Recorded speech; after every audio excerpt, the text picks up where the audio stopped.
Dozens of big city mayors commit to bring same-sex marriage to their cities and states. New York Mayor Michael Bloomberg, as well as the mayors of Chicago, Los Angeles, and Boston, made that pledge today at the U.S. Conference of Mayors. They believe their public stand will add to pressure on President Obama to become a gay marriage supporter. The coalition is called Mayors for the Freedom to Marry. They say they'll try to knock barriers to same-sex marriage out of state constitutions as well as the federal constitution. And joining us now from Charleston, South Carolina with more on this is Christopher Plante. He's the regional coordinator for the National Organization for Marriage. Christopher, thanks for being with us. It's a pleasure. Thank you for having me. Now, do you think this group of mayors will be able to have an impact on getting same-sex marriage approved nationwide? No, not at all. They're mayors of their cities. They have to go back to their constituents and deal with their local problems. Well, obviously, these mayors think they're doing the right thing. How would you convince them that same-sex marriage in their cities is wrong?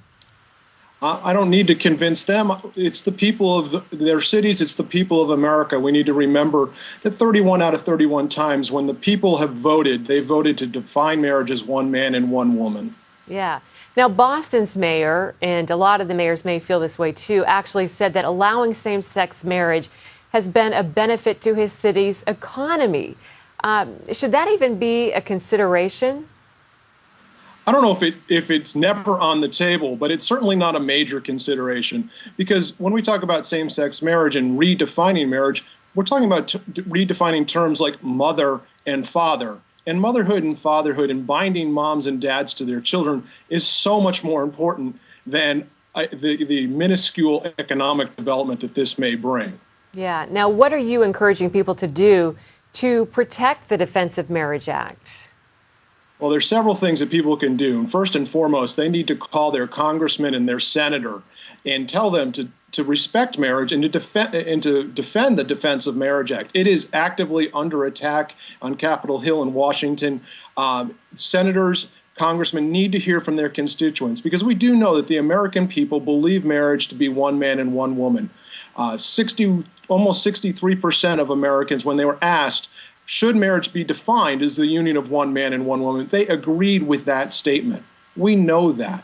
And so first and foremost, call senators and congressmen, tell your neighbors and friends, because this is a thing that's going to be done not by mayors, not by city councils, but by the people of this country. And Christopher, are there some key battleground cities or states for this same-sex marriage debate that you know of?